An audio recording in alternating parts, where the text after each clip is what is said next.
Good morning to all of you. Today we will start our fifth chapter, that is surface chemistry, and the topic for today is the preparation of the lyophilic colloids. अगर आपको याद हो हमने जो classification की थी तो बताया था कि एक लायोफिलिक कोलाइड होते हैं, एक लायोफोबिक कोलाइड होते हैं. जो लायोफिलिक कोलाइड्स हैं उनकी प्रिपरेशन अगर आपको करनी है तो कैसे करेंगे. तो सबसे पहले अगर हम बात करें तो there are the two methods of the preparation of the lyophilic colloid. One is the condensation and other one is the dispersion. Condensation का मतलब अगर हम क्या करते हैं, कोई पार्टिकल्स हैं जिनका साइज क्या है, छोटा है, अगर उनको हम क्या करें, कंबाइन कर दें और वो किस में आ जाए, कोलाइडल पार्टिकल रेंज में. दूसरा मेथड होता है कि अगर कोई लार्ज साइज पार्टिकल्स हैं जो सस्पेंशन की रेंज में हैं, अगर उसको ब्रेक डाउन कर देते हैं और क्या करते हैं उसको ब्रेक डाउन, तो वो किस में आ जाएंगे, तब वो आ जाएंगे कोलाइडल पार्टिकल की रेंज में. तो उस टाइप को हम क्या बोल देते हैं, डिस्पर्शन. डिस्पर्स का मतलब फैला देना या तोड़ देना, ब्रेक कर देना. तो सबसे पहले अगर हम यहाँ पर देखें तो first one is the condensation. अगर हम कंडेंसेशन में आगे देखें तो उसमें फर्दर पार्ट है. अगर हम बात करें सबसे पहले केमिकल रिएक्शंस की हेल्प से हम क्या कर सकते हैं, जो हमारे सोल्स हैं या कोलाइड्स हैं उनको हम प्रिपेयर कर सकते हैं. First one is the oxidation. अगर हम ऑक्सीडेशन की बात करते हैं तो अगर हम हाइड्रोजन सल्फाइड गैस को ब्रोमीन वाटर से पास करें तो H2S when combined with Br2 it will give HBr and what we get the sulfur soul. तो हमें यहाँ पर क्या मिलने वाला है, सल्फर का सोल. अगर हम यहाँ पर देखें हाइड्रोजन सल्फाइड में से अगर हम क्या करें, SO2 गैस को पास कर दें या SO2 में से हाइड्रोजन सल्फाइड को पास कर दें, then what we get water plus sulphur sol. तो this is the method by which we can form the sulphur sol and this is called oxidation. Next one is the reduction. अगर हम इसमें reduction में देखें तो यहाँ पर हम गोल्ड सोल की बात करते हैं. तो गोल्ड का हमारा एक सोल्ट लिया हमने, गोल्ड क्लोराइड, उसमें से हमने SnCl2 के साथ उसको कंबाइन कर दिया, then what we get SnCl4 plus gold sol. जो हमें सोल मिला वो किसका है, गोल्ड का सोल है. अब इसमें हम इसको रिडक्शन क्यों कहते हैं, क्योंकि अगर हम यहाँ पर Sn का ऑक्सीडेशन स्टेट देखें तो कितना है, +2, यहाँ पर देखें तो कितना है, +4. तो इसका मतलब यहाँ पर जो गोल्ड है वो कहां से, +3 से कहां पर जा रहा है, 0 में. तो इसका मतलब क्या कंक्लूजन निकला, तो यहां पर अगर हम बात करते हैं तो गोल्ड क्या हो रहा है, reduce. That's why this is called reduction. अगर हम इसमें नेक्स्ट देखें तो यहां पर भी जो गोल्ड का सोल्ट है उसके अंदर हम क्या डालते हैं, formaldehyde plus water, then what we get gold sol and other one is the formic acid. इसका मतलब यहां पर जो फॉर्मेल्डिहाइड था वो किस में कन्वर्ट हो गया, फॉर्मिक एसिड में. तो गोल्ड खुद क्या हो गया, रिड्यूस, और जो फॉर्मेल्डिहाइड था उसको क्या कर दिया, ऑक्सीडाइज. तो इसीलिए इस मेथड को क्या बोलते हैं, रिडक्शन मेथड. फर्स्ट वन क्या था, ऑक्सीडेशन. अगर हम यहाँ पर देखें तो सल्फर कहां से कहां जा रहा है, यहाँ पर देखें तो -2 से कहां जा रहा है, 0 में. तो increase in oxidation number is called oxidation. That's why this one is called oxidation method. तो ऑक्सीडेशन भी कर सकते हैं, रिडक्शन भी कर सकते हैं. इसके अलावा नेक्स्ट वन है हाइड्रोलिसिस. अगर हम हाइड्रोलिसिस की बात करते हैं तो जो फेरिक क्लोराइड है अगर हम उसको क्या करें, वाटर या इसको हम स्टीम की फॉर्म में अगर लेते हैं तो उसमें अगर हम वाटर के साथ फेरिक क्लोराइड को कंबाइन करें तो what we get, ferric hydroxide. तो this is the ferric hydroxide sol. जो हमारा सोल बना है वो किसका है, फेरिक हाइड्रोक्साइड का. प्लस में क्या मिलेगा, HCl. और ये आप जब प्रैक्टिकल बनाएंगे तो उसमें आपकी प्रिपरेशन भी है. जो लायोफिलिक कोलाइड है या लायोफोबिक कोलाइड्स हैं उनकी प्रिपरेशंस हैं, दोनों आपके अलग अलग प्रैक्टिकल्स की प्रिपरेशन में यूज होते हैं. लायोफिलिक कोलाइड की प्रिपरेशन भी है, लायोफोबिक की भी है, वहां पर फेरिक हाइड्रोक्साइड की प्रिपरेशन भी आती है. तो वहां पर हम फेरिक क्लोराइड को यूज करते हैं विद स्टीम. तो यहाँ पर वाटर लेते हैं हम, तो उसके साथ कंबाइन होकर क्या मिलेगा, फेरिक हाइड्रोक्साइड. इसके अलावा अगर हम यहाँ पर देखें तो next one is the double decomposition. Double decomposition में अगर हम यहाँ पर देखें तो जो फर्स्ट वन है आर्सेनिक ऑक्साइड है, जब वो हाइड्रोजन सल्फाइड के साथ कंबाइन होता है तो यहाँ पर जो आर्सेनिक ऑक्साइड है वो क्या होगा, ब्रेक डाउन हो जाएगा, और जो हाइड्रोजन सल्फाइड है वो भी ब्रेक डाउन होगा. That's why this one is called double decomposition. तो दोनों के दोनों क्या होंगे, ब्रेक होंगे, और ये आपस में क्या होंगे, इंटरचेंज हो जाएंगे. तो आर्सेनिक के साथ कौन कंबाइन हो जाएगा, सल्फर, और हाइड्रोजन के साथ कौन हो जाएगा, ऑक्सीजन. तो यहाँ पर मिलेगा arsenic sulphide, that is the sol of arsenic sulphide. तो ये हमें सोल मिल गया आर्सेनिक सल्फाइड का, प्लस में क्या मिलेगा, वाटर. तो these are the methods in which we are using the chemical reactions. So these are the chemical reactions. Next one, by excessive cooling. कई बार हम क्या करते हैं, किसी सोल को बनाने के लिए हमें बहुत ज्यादा क्या करना पड़ता है, उसको बहुत ज्यादा अगर हम कूलिंग करते हैं तो कूलिंग करने पर जो पार्टिकल्स हैं वो आपस में क्या होंगे, कंबाइन हो जाएंगे और किसमें आ जाएंगे, कोलाइडल पार्टिकल रेंज में. इसी तरीके से हम क्या कर सकते हैं, by exchange of the solvent. अगर हम क्या करते हैं, कई बार आपने देखा होगा, आपने जैसे कई बार किसी को चोट लग जाती है तो उस पर क्या लगाते हैं, एक बीटाडीन लोशन आता है या पोविडीन आयोडीन सॉल्यूशन आता है, जिसको हम टिंक्चर ऑफ आयोडीन भी बोलते हैं। क्या बोलते हैं? Tincture of iodine, tincture of iodine. अब ये क्या है? टिंक्चर ऑफ आयोडीन है, क्या है? That is a 2 to 3% solution of iodine in alcohol in water. अब जो मैंने बताया इसमें ध्यान से समझेंगे, मैंने क्या बोला? 2 to 3% solution of iodine in alcohol in water.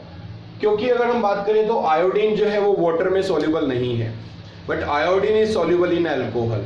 तो फर्स्ट हम क्या करेंगे यहाँ पर, by exchange of the solvent. तो हमें सॉल्वेंट को एक्सचेंज करना है। जैसे कि अगर हम मान के चलते हैं, सबसे पहले हमने क्या किया, जो हमारी आयोडीन थी हमने उसको अल्कोहल में डिसॉल्व कर दिया, तो वो डिसॉल्व हो जाएगी, लेकिन आयोडीन जो है वाटर में सॉल्युबल नहीं है। तो हम क्या करते हैं, उसके बाद जो हमारा सॉल्यूशन तैयार हो गया उसको हम वाटर के अंदर अगर क्या करें, ऐड करें, तो वो इजिली क्या होगा, डिसॉल्व हो जाएगा, और उससे जो हमें सॉल्यूशन मिलेगा उसको क्या बोलेंगे, टिंक्चर ऑफ आयोडीन। तो उसमें हमने क्या किया, सॉल्वेंट को एक्सचेंज कर दिया। जैसे कि अगर डायरेक्ट वाटर में अगर आयोडीन को ऐड करते तो सॉल्युबल नहीं थी, तो हमने क्या किया, सबसे पहले उसको अल्कोहल के साथ कंबाइन किया। अल्कोहल किसके साथ जुड़ गई, आयोडीन, और अल्कोहल जो है वो वाटर में सॉल्युबल है, तो वो किसके साथ कंबाइन हो गई, वाटर के साथ। तो इस तरीके से हम क्या कर सकते हैं, जो एक्सचेंज कर सकते हैं सॉल्वेंट्स को। तो these are the methods of the preparation by the condensation. Note down करेंगे इसको सभी। And the next one is the dispersion. अगर हम बात करें डिस्पर्शन की, तो हमने बताया था कि जैसे कि जो भी हमारे क्या होंगे लार्ज साइज पार्टिकल्स, उनको ब्रेक डाउन करके हम क्या कर सकते हैं, स्मॉलर पार्टिकल्स में कन्वर्ट करते हैं। तो first one is the dispersion. उसमें अगर हम फर्दर पार्ट देखें तो first one is the mechanical dispersion. तो हम मैकेनिकल का मतलब कोई मैकेनिकल एनर्जी को यूज करेंगे, जिसकी हेल्प से हम क्या करेंगे, जो लार्ज साइज पार्टिकल्स हैं उनको ब्रेक डाउन करेंगे। तो इसमें हम करते क्या, यहाँ पर जो ये हमारी एक कोलाइडल मिल है, कोलाइडल मिल में होता क्या है कि दो डिस्क होती हैं मेटल्स की, वो अपोजिट डायरेक्शन में रोटेट करती हैं 5 to 7000 आरपीएम के अंदर। तो इसमें होता क्या है, ऊपर से हम क्या करते हैं, इसमें सस्पेंशन के पार्टिकल्स को डालते हैं, और ये हमारी क्या ड्राइविंग बेल्ट है जिसको रोटेट करेगी। ये डिस्क अगर मान के चलो क्लॉकवाइज घूम रही है तो एंटी क्लॉकवाइज घूमेगी नीचे वाली, तो दोनों एक दूसरे के अपोजिट डायरेक्शन में रोटेट करती हैं। तो जैसे हम ऊपर से सस्पेंशन पार्टिकल को डालेंगे तो ये प्लेट्स का जो गैप है, जिसको हम क्या कर सकते हैं, एडजस्ट कर सकते हैं, गैप को कम या ज्यादा करते हैं। जैसे आपने देखा होगा फ्लोर मिल होती है, आटे वाली चक्की होती है, तो उसमें हम जो आटा है उसको कोर्स भी कर सकते हैं, फाइन भी कर सकते हैं, पतला करना है, मोटा करना है, तो उसमें जो प्लेट्स होती हैं उनके बीच के गैप को एडजस्ट कर सकते हैं। तो सेम यहाँ पर भी वही प्रोसेस है। यहाँ पर मेटल की दो डिस्क हैं जो अपोजिट डायरेक्शन में रोटेट करती हैं, और उनके गैप को हम क्या कर सकते हैं, एडजस्ट कर सकते हैं, जिससे कि ऊपर से डालेंगे तो हम सस्पेंशन के पार्टिकल्स को, लेकिन यहाँ से जो निकलेंगे वो क्या होंगे, कोलाइडल पार्टिकल्स रेंज होंगी। तो इसीलिए इस मेथड को क्या बोलते हैं हम, मैकेनिकल डिस्पर्शन। तो मैकेनिकल डिस्पर्शन में क्या होता है कि जो हमारे सस्पेंशन के पार्टिकल्स हैं, जो डिस्क के बीच में क्या होंगे, ब्रेक डाउन होकर किस में आ जाएंगे, वो डिस्चार्ज इधर से भी हो सकता है, इधर से भी हो सकता है। तो इस तरीके से हमें जो कोलाइडल्स हैं वो मिलेंगे from the suspension. Next one is the by electrical dispersion, और जिसको हम बोलते हैं ब्रैडिक्स आर्क मेथड। तो इसमें हम एक आर्क को सेटअप करते हैं। आर्क को सेटअप कैसे करते हैं, for example this is the diagram. इसमें हम क्या करते हैं, जिसका भी हमें क्या बनाना है, कोलाइड बनाना है, और इसमें हम मेनली क्या करते हैं, जो मेटल्स होती हैं, कुछ मेटल्स के हम कोलाइड बना सकते हैं। This method is used for the preparation of salts of metals such as platinum, gold, silver and copper. तो दीज आर द मेटल्स जिनके हम क्या कर सकते हैं, कोलाइड बनाने के लिए हमको, इन मेटल्स के कोलाइड बनाने के लिए हम ब्रैडिक्स आर्क मेथड को यूज करते हैं। तो इसमें हम क्या करते हैं, यहाँ पर एक आर्क सेटअप करते हैं। दो मेटल की हमने क्या लिए, इलेक्ट्रोड्स लिए, तो उन मेटल इलेक्ट्रोड्स को हमने क्या कर दिया, यहाँ पर एक को पॉजिटिव के साथ, दूसरे को नेगेटिव के साथ कनेक्ट कर दिया, और एक आइस बाथ के अंदर उस जो भी हमें सॉल्यूशन बनाना है उसको, और यहाँ पर हम एक सॉल्वेंट ले लेते हैं। फॉर एग्जांपल अगर वाटर में बनाना है तो हम यहाँ पर वाटर ले लेंगे, दिस इज द वाटर। तो वाटर में हमने यहाँ पर क्या किया, जिसका जैसे गोल्ड का सॉल्व बनाना है तो गोल्ड के इलेक्ट्रोड ले लेंगे हम, अगर प्लेटिनम का बनाना है तो प्लेटिनम के इलेक्ट्रोड लेंगे, अगर कॉपर का बनाना है तो कॉपर के लेंगे। इस तरीके से हम क्या कर सकते हैं, अलग अलग जो भी हमारा आपको कोलाइडल चाहिए उसकी मेटल हम इलेक्ट्रोड की फॉर्म में लेंगे। तो होता क्या है इसमें, जब हम इसमें आर्क सेटअप करते हैं तो यहाँ पर इतना ज्यादा हाई टेम्परेचर हो जाता है कि वो वेपर्स में कन्वर्ट हो जाता है। तो यहाँ पर जो वेपर्स हैं, तो वेपर जब क्या होंगे, ऊपर की तरफ जाने की कोशिश करेंगे तो वो क्या होगा, जो आइस कोल्ड वाटर है उसको क्या कर देगा, कंडेंस कर देगा, जिसकी वजह से वो वहां पर किस में आ जाएंगे, कोलाइडल पार्टिकल रेंज में आ जाएंगे। तो इस तरीके से जो हमारा यहाँ पर हमें कोलाइड मिलेगा, उस मेथड को हम बोलते हैं इलेक्ट्रिकल डिस्पर्शन। तो हम इसको किसकी हेल्प से कर रहे हैं? इलेक्ट्रिसिटी की हेल्प से कर रहे हैं, इसलिए इसको इलेक्ट्रिकल डिस्पर्शन बोलते हैं। और ब्रैडिग्स ने इसको फाइंड आउट किया था, इसलिए इसको बोलते हैं ब्रैडिग्स आर्क मेथड। और मेनली जो मेटल्स हैं वो याद रखनी है, कौन कौन सी मेटल्स हैं जिनके लिए उनको यूज करते हैं। Next one is the peptization, most important है और मैक्सिमम एग्जाम में आती है, डेफिनेशन आ जाती है। Define peptization. तो peptization is the process of the conversion of the freshly prepared precipitate into colloids by adding a small amount of the electrolyte. जो हमारे फ्रेशली प्रिपेयर्ड प्रेसिपिटेट होते हैं, अगर उसमें हम क्या करते हैं, छोटा सा थोड़ा सा अमाउंट किसका, इलेक्ट्रोलाइट का ऐड कर दे, तो वो किस में आ जाते हैं, कोलाइडल पार्टिकल रेंज में आते हैं। इसके पीछे का रीजन क्या है? सबसे पहले डेफिनेशन आपको टिप्स में होनी चाहिए। The process of preparation of colloid from a freshly prepared precipitate.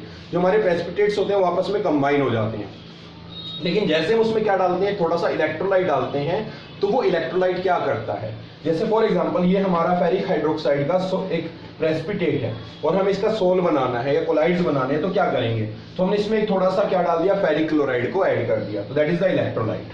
तो ये हमारा इलेक्ट्रोलाइट है। ये क्या करेगा, ये जो हमारे क्या थे, प्रेसिपिटेट थे, इनको क्या करेगा, कोलाइडल्स पार्टिकल्स में कन्वर्ट करेगा। कैसे? Bye absorbing charge on its surface. Suitable जो भी होगा, इसके ऊपर पॉजिटिव भी आ सकता है, नेगेटिव भी आ सकता है, जो आयन इसके सरफेस पर एब्जॉर्ब होगा। फॉर एग्जांपल यहाँ पर Fe3 पॉजिटिव जो फेरिक हाइड्रोक्साइड के सरफेस पर, ये फेरिक हाइड्रोक्साइड के क्या है, मॉलिक्यूल्स हैं, उनके सरफेस पर जो पॉजिटिव चार्ज दिखा रहे हैं वो किसकी वजह से है, Fe3 पॉजिटिव आयन की वजह से। तो ये जितने भी पॉजिटिव एक दूसरे को क्या करेंगे, रिपेल करेंगे, जिसकी वजह से क्या होगा, जो प्रेसिपिटेट्स हैं वो कोएगुलेट नहीं होंगे और किसमें आ जाएंगे, कोलाइडल पार्टिकल रेंज में आ जाएंगे। तो this is the method which is called peptization, और this comes under the category of dispersion. Dispersion का मतलब हम क्या कर रहे हैं, एक लार्ज पार्टिकल को स्मॉलर पार्टिकल्स में ब्रेक डाउन कर रहे हैं। तो these are the method of dispersion. Note down करेंगे सभी। And the next one is the purification of colloid. अगर हम कोलाइड्स की बात करते हैं, तो जो कोलाइड्स अगर हम बनाते हैं, तो उसमें हमने बताया था कि जब कोलाइड्स हमको स्टेबल करने के लिए हम उसमें क्या करते हैं, थोड़ा सा इलेक्ट्रोलाइट ऐड करते हैं। तो जो इलेक्ट्रोलाइट्स हमको क्रिस्टलॉइड्स भी बोलते हैं, जो क्रिस्टल लाइक प्रिपरेशन करते हैं, क्योंकि जितने भी आपके इलेक्ट्रोलाइट्स हैं वो सॉल्ट लाइक अपीयरेंस देते हैं, उनकी जो शेप होती है वो क्रिस्टल्स की तरह होती है, इसलिए इसको क्रिस्टलॉइड्स भी बोलते हैं। तो जो हमारे क्रिस्टलॉइड्स हैं वो एक लिमिटेड अमाउंट में तो रिक्वायर्ड होते हैं, लेकिन अगर एक्सेस होते हैं तो वो कोलाइड्स को अनस्टेबल भी कर सकते हैं। तो जो एक्स्ट्रा हमारे क्रिस्टलॉइड्स हैं उनको रिमूव करना है to make the colloid stable, और इसी को हम क्या बोलते हैं, प्यूरिफिकेशन ऑफ कोलाइड, ताकि हमें जो कोलाइड्स हैं सिर्फ वही मिले, उसमें से जो एक्स्ट्रा अमाउंट है, जो इम्प्यूरिटीज है, उनको हमें रिमूव करना है। उसमें से जो फर्स्ट मेथड हमारा है दैट इज द डायलिसिस। आपने कई बार सुना होगा डायलिसिस भी करने की जरूरत पड़ती है। अगर किडनी प्रॉपर काम नहीं करती है तो ब्लड के अंदर जो इम्प्यूरिटीज हैं वो क्या करती हैं, वो हार्मफुल होती हैं, पॉइजनस हो सकती हैं, तो उसको क्या किया जाता है, रिमूव करता है। जो हमारी किडनी काम करती है उसका काम यही है, वो क्या करती है, डायलिसिस करती है। लेकिन कई बार किडनी अगर प्रॉपर फंक्शनिंग नहीं करती है तो हमें क्या करना पड़ता है, तो बाहर से अलग से डायलिसिस करना पड़ता है, जिसमें करते क्या है, जो हमारा ब्लड है दैट इज ए कोलाइड, और उसके अंदर जो हमारे सोल्ट्स हैं वो क्या है, क्रिस्टलॉइड्स हैं, उनको हमें उसमें से रिमूव करना है। इसी प्रोसेस को हम डायलिसिस कहते हैं। Dialysis means the process of the separating the particle of the colloids from those of crystalloids by the means of diffusion through a suitable membrane is called dialysis. तो इसमें diffusion use करते हैं, लेकिन diffusion किसके through, semi permeable membrane. तो जो हमारी membrane होगी वो क्या करती है, कुछ को तो परमिट करती है कि उसमें से वो पास हो जाएंगे। जैसे अगर हम बात करते हैं, जो हमारी किडनी है वो जो क्रिस्टलॉइड्स हैं उनको तो इजीली पास होने देती है, लेकिन जो कोलाइड्स होते हैं उनको पास नहीं होने देती है, क्योंकि जो क्रिस्टलॉइड्स हैं उनके पार्टिकल का साइज क्या होता है, स्मॉल होता है, लेकिन जो कोलाइड्स हैं उनके पार्टिकल का साइज लार्ज है, और वो क्या करते हैं, सेमी परमेबल मेम्ब्रेन में से पास नहीं हो पाते हैं। अब इसमें होता क्या, तो हमने कि हम सेमी परमेबल मेम्ब्रेन ली, उस मेम्ब्रेन में हमने क्या किया, जो हमारा सोल था उसको हमने उसके अंदर डाल के उसको हैंग कर दिया, किसके अंदर, वाटर के अंदर। तो इसमें हमारा वाटर फिल है। वाटर अगर हम क्या करते हैं, वाटर को कंटिन्यूस सप्लाई करना है, अगर हम उसको एक जगह पर ओपन कहने मतलब स्टिल रखेंगे, फिक्स रखेंगे, तो उसमें होगा क्या कि कुछ टाइम के बाद इक्विलिब्रियम आ जाएगा और प्रोसेस स्टॉप हो जाएगी। तो अब इसमें हम क्या करते हैं, उस सोल को हमने क्या किया, सेमी परमेबल मेम्ब्रेन में डाल के हैंग कर दिया वाटर के अंदर, इधर से वाटर सप्लाई हो रहा है, इधर से वो एग्जिट होगा। तो होगा क्या, ये सेमी परमेबल मेम्ब्रेन किसको पास होने देगी, क्रिस्टलॉइड्स को। तो इसमें से जो क्रिस्टलॉइड्स हैं वो तो सॉल्यूशन जो हमारा वाटर है उसके अंदर आ जाएंगे, लेकिन जो सोल है वो किसमें रहेगा, सेमी परमेबल मेम्ब्रेन में। जैसे कि अगर हम यहाँ से इसको क्या कर दें, दोनों साइड से वाटर की सप्लाई बंद कर दें, तो एक स्टेज ऐसी आ जाएगी कि अंदर और बाहर जो क्रिस्टलोइड्स है उनकी कंसंट्रेशन क्या होगी, सेम हो जाएगी, जिससे कि प्रॉपर जो डायलिसिस है वो नहीं हो पाएगा। तो इसलिए हमने क्या किया, इधर से वाटर को सप्लाई किया, इधर से उसको टाइम टू टाइम क्या कर रहे हैं, रिमूव कर रहे हैं, जिससे कि क्या हो, इक्विलिब्रियम अटेन ना हो पाए। तो इस प्रोसेस को हम क्या बोल रहे हैं, डायलिसिस। लेकिन डायलिसिस एक लॉन्ग प्रोसेस है, इसमें टाइम कंज्यूमिंग प्रोसेस है, क्योंकि इसमें टाइम ज्यादा लग जाता है, इसीलिए हम इसकी जगह पर क्या यूज करते हैं, इलेक्ट्रोडायलिसिस। इलेक्ट्रोडायलिसिस में हम क्या करते हैं, प्रोसेस बिल्कुल सेम है, बस इसमें हम यहाँ पर क्या करते हैं, इलेक्ट्रिक फील्ड अप्लाई कर देते हैं। तो हमने यहाँ पर दो प्लेट्स लगा दी, एक को पॉजिटिव से और एक को नेगेटिव से कनेक्ट कर दिया, और इसके अंदर भी वाटर फिल किया, इधर से वाटर जा रहा है, इधर से वापस रिलीज होगा। तो इसमें बीच में हम क्या डाल देते हैं, सॉल्ट डाल देते हैं, जो पार्टिकल्स हैं, फिर वही होगा। अब जो हमारा क्या है, क्रिस्टलोइड है, उस पर क्या होता है, पॉजिटिव और नेगेटिव चार्ज होता है। तो जो नेगेटिव चार्ज होगा वो पॉजिटिव की तरफ, पॉजिटिव चार्ज होगा वो नेगेटिव प्लेट की तरफ अट्रैक्ट होगा। इससे क्या होगा कि जो प्रोसेस है डायलिसिस की वो थोड़ी सी फास्ट हो जाएगी, और जो हमारा डायलिसिस है वो थोड़ा सा जल्दी हो जाएगा। इसीलिए जो हम ज्यादातर यूज करते हैं, to make the reaction faster, we use the electrodialysis.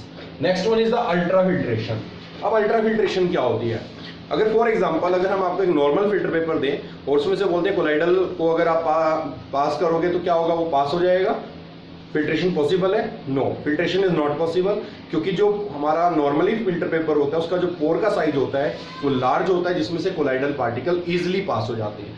तो अल्ट्रा फिल्ट्रेशन में हम अल्ट्रा फिल्टर पेपर यूज करते हैं, और उसको बनाते कैसे हैं, नॉर्मल जो फिल्टर पेपर होता है उसमें पोर्स का साइज लार्ज होता है, लेकिन अगर हम उसके पोर के साइज को रिड्यूस कर दें और किस में लेके आ जाए, अल्ट्रा फिल्ट्रेशन की रेंज में लेकर आ जाए, तो उसके लिए हम जो सब्सटेंस यूज करते हैं उसको कोलाइडाइन बोल देते हैं या फिर जिलेटिन बोल देते हैं।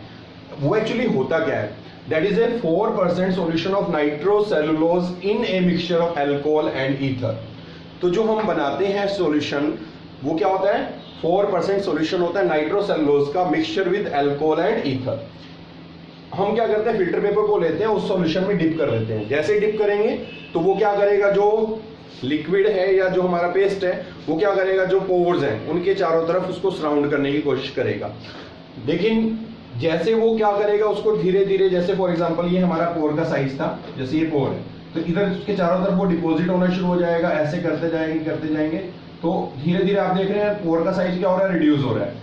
अब हम क्या करेंगे, इस सॉल्यूशन में जो फिल्टर पेपर का पोर का साइज रिड्यूस हो गया उसको हार्ड करने के लिए, ताकि वो वहीं पर सेट हो जाए, तो हम उसको क्या करते हैं, फॉर्मेल्डिहाइड सॉल्यूशन में डिप करते हैं। पहले किस में डिप करना है, फिल्टर पेपर को 4% नाइट्रोसेलुलोज का मिक्सचर जो अल्कोहलिन ईथर है उसके अंदर डिप करना है। उसके बाद उस फिल्टर पेपर को निकाल के किस में डाल देना है, फॉर्मेल्डिहाइड सॉल्यूशन में, टू मेक द हार्डनिंग।